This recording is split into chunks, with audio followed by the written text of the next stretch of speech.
ഏവർക്കും നമസ്കാരം. നമ്മളിന്നൊരു പുതിയ വീഡിയോയിലേക്കാണ് കിടക്കാൻ പോകുന്നത്. അതെന്താന്ന് വെച്ചാൽ നമ്മൾ വൈകിട്ടത്തെ ചോറിനൊരു കറിയാണ് ഉണ്ടാക്കാൻ പോകുന്നത്. നാടൻ കറി ഉണ്ടാക്കുന്നത്.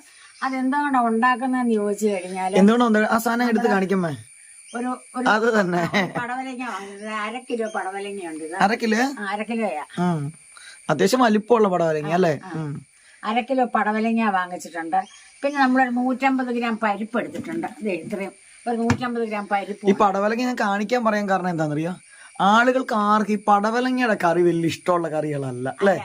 അധികം ആൾക്കാർ ആരും അങ്ങനെ പടവലങ്ങ സാധാരണ എല്ലാവരും സാമ്പാറിനകത്ത് അവിയലിടും, അതേ ഉള്ളു. പിന്നെ ചിലരാണെങ്കിൽ തോരൻ വെച്ചാൽ എല്ലാവർക്കും ഇത് വെള്ളമായിട്ട് എല്ലാവർക്കും ഒരു ഇഷ്ടക്കുറവ് പോലെ ഉണ്ട്. പക്ഷെ അടിപൊളി കറിയാണ് ഈ പടവലങ്ങ. സൂപ്പർ കറി അല്ലേ. സൂപ്പർ കറിയാണ്. ഞാനൊരു 1/2 കിലോ പടവലങ്ങയുണ്ട്, 150 പരിപ്പും എടുത്തിട്ടുണ്ട്. ചെലവ് ഭയങ്കര കുറവായിരുന്നു. എളുപ്പക്കറിയാണ്. പടവലങ്ങ പക്ഷെ ഭയങ്കര വിലക്കുറവ് പല സമയങ്ങളിലും കടയിൽ അല്ലേ. അപ്പൊ എളുപ്പത്തിലാ കറി ഉണ്ടാക്കണം അല്ലേ. എളുപ്പത്തിൽ കറി വെക്കുക. അപ്പൊ ഈ എളുപ്പക്കറി നമുക്ക് എങ്ങനെ ഉണ്ടാക്കണമെന്ന് അറിയുന്നതിന് മുമ്പ് ഈ പടവലങ്ങ ആദ്യം തന്നെ ചെത്തണല്ലേ. പടവലങ്ങ ചിരണ്ടി ഇത് ഫുള്ള് എടുക്കുന്നുണ്ടോ ഇന്നത്തെ കറിക്ക്? ആണോ? ഫുള്ള് അല്ലേ. പിന്നെ പടവലങ്ങയ്ക്കൊക്കെ നല്ലതാണ് കേട്ടോ, നമ്മൾ കഴിച്ചു കഴിഞ്ഞാലൊക്കെ നല്ലതാണ്. വയറിനൊക്കെ നല്ലതാണ്. നമ്മളിതിങ്ങനെ അല്ല ഇത് നല്ല മൂക്കാത്ത പടവലങ്ങയാണ്. ഒത്തിരി മൂത്ത പടവലങ്ങ കൊള്ളുവില്ല. പടവലങ്ങ മൂത്ത് പിന്നെ ആരുണ്ട് ഇതിന്. അത് ശരിയല്ലേ, ഒരു നാര് പോലെ ഇങ്ങനെ പോലുണ്ട്. അങ്ങനത്തെ പടവലങ്ങ കൊള്ളുവില്ല. നമ്മളെ നുള്ളി കൊള്ളുന്ന പടവലങ്ങയാണ്. എങ്ങനെ നുള്ളിയാല് നമ്മളിങ്ങനെ പടവലങ്ങ ഇങ്ങനെ നഗരം ഇങ്ങനെ കുത്തി നോക്കും. നഗരം ഇറങ്ങുമ്പോഴ് ആ പടവലങ്ങ മൂപ്പ് കുറവാണ്. അപ്പൊ നിങ്ങൾ കടയിൽ നിന്ന് സാധനം വാങ്ങിക്കുമ്പോ ഉള്ള ഒരു പടവലങ്ങ നല്ലതാണെന്ന് അറിയാനായിട്ട് ഒന്ന് നുള്ളി നോക്കിയാൽ മതി അല്ലേ. അപ്പൊ എല്ലാത്തിലും ഇപ്പൊ നാട്ടാപ്പടല നുള്ളിക്കഴിഞ്ഞ കടക്കാരെ നിങ്ങൾ ഓടിക്കും. അപ്പൊ കടക്കാരെ കാണാണ്ട് ഒന്ന് നുള്ളി നോക്കുക അല്ലേ. അപ്പൊ എങ്ങനെ ഇതിന്റെ പുറത്ത് ഈ തൊലി അങ്ങ് ചിരണ്ടി കളയണം നമ്മള്. അപ്പൊ തൊലി എല്ലാം ചിരണ്ടിട്ട്. എനിക്ക് പക്ഷെ പടവലങ്ങ ഇഷ്ടമാണ് കേട്ടോ. ഞാൻ പടവലങ്ങയുടെ സൂപ്പൊക്കെ ഉണ്ടാക്കാറുണ്ട്. എനിക്ക് പടവലങ്ങയുടെ ഇലയുടെ മണമുണ്ടല്ലോ, ഭയങ്കര ഇഷ്ടമാണ് എനിക്ക് പടവലങ്ങയുടെ മണക്കാനായിട്ടല്ലേ. എന്നിട്ട് പടവലങ്ങനെ മുറിക്കും അല്ലേ. ഇതാണ് പാകത്തിന് മൂത്ത പടവലങ്ങയായിട്ട്. വലിയ മൂപ്പില്ല, ഇളം പടവലങ്ങ. അരിയൊക്കെ ഇങ്ങനെ സൃഷ്ടിച്ചു വരുന്നതേ ഉള്ളൂ. ഇതിനകത്തെ ഈ അരി ഇങ്ങനെ നമ്മളങ്ങ് എടുത്ത് കളയും. അതെ, ഇത് കളഞ്ഞ് ഇത് മാറ്റി വെച്ചു. ഇതും കളയണം. നമ്മൾ ഈ അരി ഇങ്ങനെ അരി ഇടരുത് കേട്ടോ. പടവലങ്ങയുടെ അരി ഇത് മൂപ്പ് കുറവായതുകൊണ്ട് ഇങ്ങനെ കൈകൊണ്ട് മാന്തുമ്പോ തന്നെ പോരുന്നല്ലേ. ഇതിന്റെ പടവലങ്ങ അരിയാൻ പോവാണേ അമ്മ. എങ്ങനെയാ അരിയുന്നത്? ചുമ്മാ സാധാ രീതിയിൽ അരിയണേ അല്ല.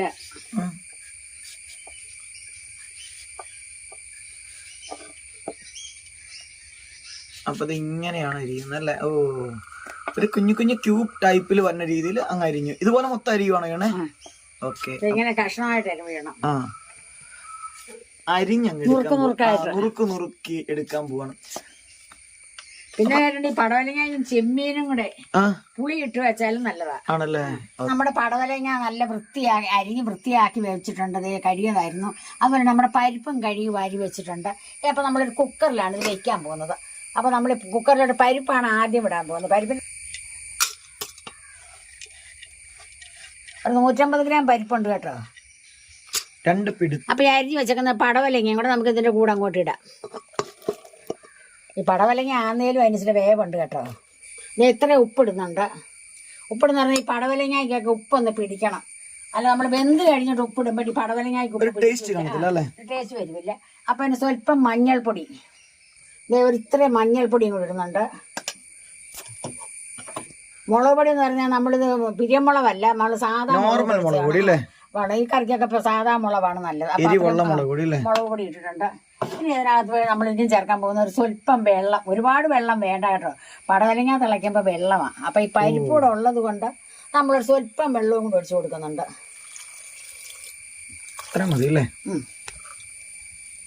നമ്മൾ അടുപ്പ വെക്കുന്നതിന് ഒരു കാര്യം കൊണ്ട് നമ്മൾ ഒരു ശകലം വെളിച്ചെണ്ണ നമ്മൾ ഇതിലോട്ട് ഒഴിക്കുന്നുണ്ട്. എന്തിനാന്ന് ചോദിച്ചാൽ ഈ പരിപ്പ് പെട്ടെന്ന് വേവുകയും ചെയ്യും. ഇത് തിളച്ചിങ്ങനെ തൂവി പോവുകയില്ല. പിന്നെ രുചിയും കിട്ടും അല്ലേ. നല്ല നാടൻ വെളിച്ചെണ്ണ ഒഴിച്ചാൽ അത്രയും നല്ലതാണ്. അപ്പൊ നമുക്കിത് അടുപ്പേ വെക്കാം. നമ്മുടെ പരിപ്പും പടവലങ്ങയും കൊണ്ട് വേവുന്ന സമയത്ത് ബാക്കി ഇതിന്റെ അരപ്പാണ് നമ്മൾ ഇനി ഉണ്ടാക്കാൻ പോകുന്നത്. ഈ അരപ്പിന് 1 മുറി തേങ്ങ ചുരണ്ടിയിട്ടുണ്ട് ഞാൻ. ഈ 1 മുറി തേങ്ങ എന്ന് പറയുന്നത് ഇതെല്ലാം വേണ്ട. പകുതി അല്ല, ഇത് ഇത്രയും തേങ്ങ നമ്മൾ അരയ്ക്കും. ബാക്കി അവിടെ ഇരിക്കട്ടെ, നമുക്ക് പിന്നെ ലാസ്റ്റ് എന്താന്ന് വെച്ചാൽ ചെയ്യാം. ഇത് ഇത്രയും തേങ്ങ നമ്മൾ അരയ്ക്കുന്നുണ്ട്. ഇത്രയും തേങ്ങ അരച്ചാൽ മതി. പിന്നെ അതിനതുപോലെ തന്നെ ഒരു 5 വെളുത്തുള്ളി ഉണ്ട്, ഒരു സ്വല്പം ജീരകവും ഉണ്ട്. അപ്പൊ ഇത് നമുക്ക് കല്ലേ വെച്ച് അങ്ങ് അരച്ചെടുക്കാം. അരകല്ല് ഇത് റെഡിയാണ് കേട്ടോ. അതിലേക്ക് നമ്മുടെ തേങ്ങ ഇടാൻ പോവാണല്ലേ. ഇതൊക്കെ നാടൻ കറി ആയതുകൊണ്ട് നമ്മള് ഇങ്ങനെ തന്നെ അരച്ചെടുക്കണായിരിക്കും എപ്പോഴും. നമ്മളൊക്കെ പണ്ടൊക്കെ ഇങ്ങനെ എല്ലാരും അരച്ചല്ലേ എല്ലാം കറി വെക്കുന്നത്. പക്ഷെ എനിക്കിപ്പോ കൈയൊന്നും പാടില്ല, എന്നാലും ഞാനൊന്ന് അരയ്ക്കുവാണ്. എനിക്ക് അരകല്ലെ വെച്ച് അരച്ച് കറി വെക്കുന്ന എനിക്കിഷ്ടം. മിക്സിക്കകത്ത് അരയ്ക്കുന്നതിനെക്കാട്ടും ഒക്കെ എനിക്കിഷ്ടം അരകല്ലെ വെച്ച് അരച്ച് കറി ഉണ്ടാക്കുന്നതാ. ഇത് നല്ല മഷി പോലെയൊന്നും അരയ്ക്കണ്ട കേട്ടോ. ഇപ്പൊ ഈ കാണുന്ന ഈ ഒരു പരുവമില്ലേ, അതിന് ആ ഒരു പരുവത്തിൽ അരച്ചാൽ മതി അല്ലേ. അപ്പൊ നമ്മളിത് അരച്ചു കഴിഞ്ഞു, തേങ്ങ അരച്ചു കഴിഞ്ഞു അല്ലേ. ഇനി ബാക്കി സാധനങ്ങൾ വെളുത്തുള്ളി ജീരകം കൂടെ അരയ്ക്കുക. ലാസ്റ്റ് ആണ് അരക്കണം അല്ലേ. അതൊന്ന് ചതച്ച് കൂട്ടി അങ്ങ് അരച്ചെടുക്കും അല്ലേ. അത് വലിയ മഷി പോലെ ഒന്നും അരയൊന്നും വേണ്ട, ഒന്ന് ചതഞ്ഞ് കൂട്ടി അങ്ങ് എടുത്താൽ മതി അല്ലേ. ജീരകം അരിഞ്ഞിട്ടുണ്ട്. ഇത്ര മതി അല്ലേ, തീർന്ന പരിപാടി അല്ലേ. ഇതാണ് നമ്മുടെ അരപ്പ്. എന്നിട്ട് എല്ലാം കൂടെ ഒന്നിച്ച് തട്ടിക്കൂട്ടിയിട്ട് ഒന്നും കൂടെ ഒന്ന് കറക്കിയെടുത്തു അല്ലേ. അപ്പൊ ആ തേങ്ങയുടെ എല്ലായിടത്തും നമ്മുടെ ജീരകത്തിന്റെയും വെളുത്തുള്ളിയുടെ ഒരു ടേസ്റ്റ് ഒക്കെ ആയിട്ടാണ്. ഇങ്ങനെയാണ് കേട്ടോ നമ്മൾ അരച്ച് വാരിയെടുക്കുന്നത്. നമ്മൾ അടുപ്പേ വെച്ച നമ്മുടെ പടവലങ്ങയും പരിപ്പും വെന്തിട്ടുണ്ട്. അപ്പൊ നമുക്ക് ഈ കുക്കർ ഒന്ന് തുറന്നു നോക്കാം ഇത് എങ്ങനെ ഉണ്ടെന്ന്.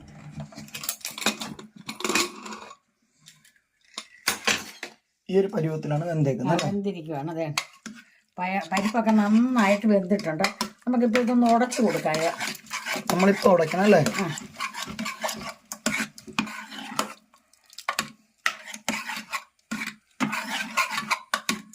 അപ്പൊ ആ ഒരു വേവുന്ന സമയത്ത് നമ്മളിത് തേങ്ങ ചിരണ്ടി ഇത് ബാക്കി ഇവിടെ മാറ്റി വെച്ചിട്ടുണ്ട്. കറിവേപ്പില എടുത്തു വെച്ചിട്ടുണ്ട്. ഒപ്പം നമ്മുടെ തേങ്ങ നമ്മൾ അരച്ചതുണ്ട്, ജീരകവും വെളുത്തുള്ളിയും തേങ്ങയും ഇല്ലമ്മേ. പിന്നെ നമ്മളിത് കടു പൊട്ടിക്കാനായിട്ട് കുറച്ച് സാധനങ്ങളൊക്കെ നമ്മുടെ ഉള്ളിയുണ്ട്, കറിവേപ്പിലയുണ്ട്, വറ്റൽമുളകൊക്കെ സെറ്റ് ആക്കിയിട്ടുണ്ട്. ഇനി നമ്മളുടെ ഇത് നന്നായിട്ട് അമ്മതി ഒന്ന് ഉടച്ചു കൊടുത്തു. നമ്മുടെ പടവലങ്ങയും പരിപ്പും കൂടി അങ്ങ് ഉടഞ്ഞ് സെറ്റ് ആയിട്ടുണ്ട്. അപ്പൊ നമ്മൾ ഒരു ചീനിച്ചട്ടി അടുപ്പേ വെച്ചിട്ടുണ്ട്. അതിനകത്ത് നമ്മൾ സ്വല്പം വെളിച്ചെണ്ണ ഒഴിക്കുവാണ്. കടുക് പൊട്ടിക്കാനൊക്കെ ഉണ്ട്. നമ്മൾ അതിനകത്ത് കുറച്ച് സ്വല്പം കടുക് ഇടുവാണ്. ഇനി അരിഞ്ഞു വെച്ചിരിക്കുന്ന ചുമന്നുള്ളിയാണ് ഇത് ഇടുന്നത്.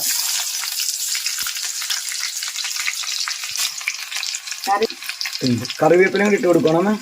കറിവേപ്പില ഇട്ട് കൊടുത്തു. അപ്പൊ ഇനി നമുക്ക് ഈ വറ്റൽമുളക് കൂടെ അതിൻ്റെ കൂടെ ഇട്ട് കൊടുക്കാം.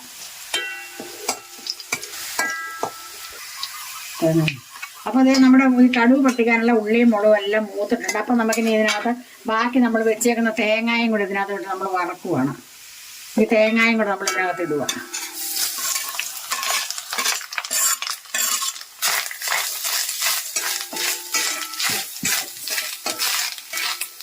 ഇനി തേങ്ങ നന്നായിട്ട് നമുക്ക് വറുത്തെടുക്കണം അല്ലേ.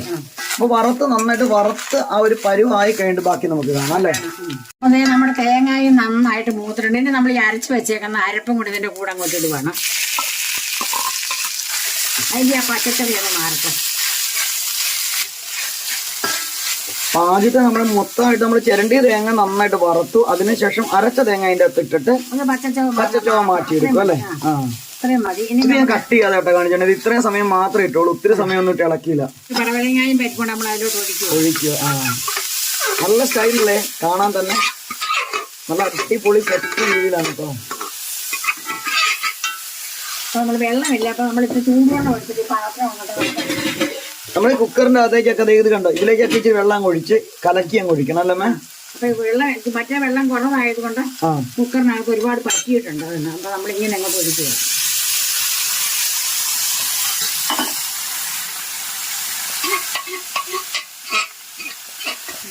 അപ്പൊ ആ വെള്ളം കൂടെ നമുക്ക് അങ്ങോട്ട് ഒഴിക്കാം. വെള്ളത്തിന്റെ പരുവ് അവനവന്റെ രീതി അനുസരിച്ചിരിക്കും അല്ലെ. എന്നാലും അത് ഒത്തിരി വെള്ളമായി പോകരുത്. ഒത്തിരി വെള്ളക്കറി അല്ല അല്ലേ. ഇതൊരു കുറുകുറുക്കൻ കറിയാണല്ലേ. അങ്ങനെ എല്ലാം കൂടി ഇട്ട് മിക്സ് ചെയ്തെടുത്തിട്ടുണ്ട്. ഉപ്പൊന്ന് നോക്കട്ടെ ഞാൻ ഈ സമയത്ത് അല്ലേ.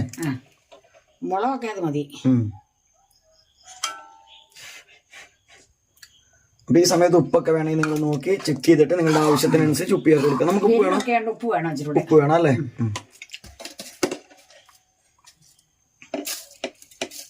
എത്ര ഉപ്പ് കൊണ്ടിടുക. ഓക്കെ. സ്വല്പം വെള്ളം കൊണ്ടിരിക്കണം, അല്ലെങ്കിൽ തണുക്കുമ്പോഴേ കട്ടിയാവൂലേ. ഇപ്പൊ ഇത് പാകത്തിന് കുറുക്കലാണുള്ളത്. പക്ഷെ ഇരിക്കുമ്പോ വീണ്ടും കുറുകും. പക്ഷെ ഇപ്പൊ ഒഴിക്കണതൊക്കെ ചൂടുവെള്ളം ഒഴിക്കണം അല്ലേ. നല്ല തിളപ്പിച്ച വെള്ളമാണ് കേട്ടോ ഒഴിച്ചു കൊടുക്കുന്നത്. പച്ചവെള്ളം ഒഴിക്കുകയേ ചെയ്യരുത്. അപ്പൊ നമ്മുടെ കറിക്ക് ഇത് തിള വന്ന് തുടങ്ങിയിട്ടുണ്ട്. നന്നായിട്ടൊന്ന് തിള വന്ന് കഴിയുമ്പോഴത്തേക്കും നമുക്ക് ഓഫ് ചെയ്തിട്ട് ഇത് വാങ്ങാം അല്ലേ. അങ്ങനെ നമ്മുടെ കറി ഇതേ അമ്മ വാങ്ങി വെച്ചിട്ടുണ്ട് കേട്ടോ. കണ്ടില്ലേ, നല്ല എളുപ്പ കറി, പെട്ടെന്ന് ഉണ്ടാക്കിയ കറിയാണ് അല്ലേ. ചെലവ് കുറവുള്ള കറി അങ്ങനെ റെഡി ആയിട്ടുണ്ട്. 5-10 പേരുള്ളടത്താണ് ഇത്രയും കറി മതി നമുക്ക് ചോറിനായിരിക്കണം. നമുക്ക് 1/2 കിലോ പടവല, ഞാൻ 150 പരിപ്പ് മാത്രം മതി.